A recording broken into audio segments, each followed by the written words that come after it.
आज का जो समय चल रहा है तो इस समय सभी उम्र के लोगों को इन्वेस्टमेंट का एक अलग ही तरह का क्रेज है। तो ऐसे में जो नई पीढ़ी है, जो नया युवा है, आज का युवा क्या वह भी इन्वेस्टमेंट करना चाहता है। तो उसके लिए आज हम एक संपर्क में आए हैं सीए फाइनल स्टूडेंट। इन्होंने जस्ट सीए फाइनल का एग्ज़ाम दिया, फाइनेंस फील्ड से ही है, तो अभी तो स्टूडेंट ही है। तो ऐसे में ये भी क्या सोचते हैं आदमी को इन्वेस्ट करना चाहिए, इन्वेस्टमेंट किस तरीके से हेल्पफुल हो सकता है। मेरे हिसाब से इन्वेस्टमेंट तो करना ही चाहिए, क्योंकि इन्वेस्टमेंट से ही वेल्थ क्रिएट होती है और वेल्थ से ही आप वेल्दी बनते हो।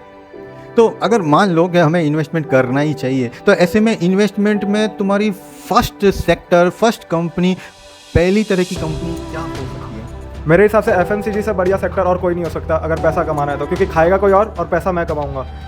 चाहे कुछ भी हो जाए, तेजी हो या मंदी, आप खाना खाओगे, ब्रश करोगे, मुंह धोगे, ये तो आपका डेली रूटीन रहेगा ही रहेगा। और इसमें अगर कंपनियों की बात करूँ मैं तो अपनी हो जाती है पुरानी ओल्ड इज गोल्ड की थियोरी लगाऊंगा।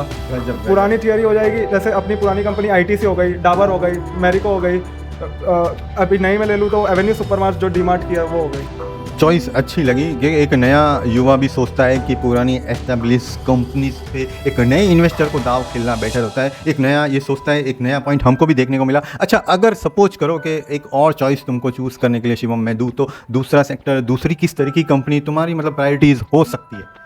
मेरे हिसाब से रियल एस्टेट एंड इंफ्रा का इंडिया में बहुत बड़ा बूम देखना बाकी है, और स्पेशली जो डेवलपिंग सिटीज़ है, जैसे अगर मैं कोई नेक्स्ट मुंबई की सिटी, मुंबई बन सकती है जो सिटी, वो मैं बोलूँगा तो बेंगलोर। तो बेंगलोर की रियल एस्टेट और इंफ्रा पे एक अपर हैंड होना चाहिए मेरा। ओके, अगर एक दो जस्ट सैंपल के रूप में ही कोई कंपनीज, बेंगलोर की कोई रियल एस्टेट कंपनीज का अगर नाम बोलना चाहो तो।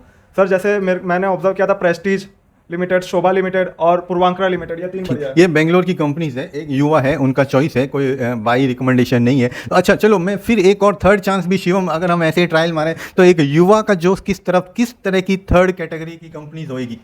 सर सॉफ्टवेयर और आईटी सेक्टर से बढ़िया इंडिया में कोई डेवलपमेंट नहीं करता। ग्रेट। एक युवा भी किस तरीके से सोचता है कि एफएमसीजी उसकी फर्स्ट चॉइस होगी, और रियल एस्टेट, इंफ्रास्ट्रक्चर इंडिया में बहुत अपकमिंग थीम हो सकती है, और आईटी तो चूँकि वेल एस्टेब्लिश है तो थर्ड चॉइस पे शिवम आईटी को रख रहे हैं। तो ग्रेट आइडिया शिवम, हम रियली काफ़ी अच्छा लगा तुमसे बात करके। Thank you.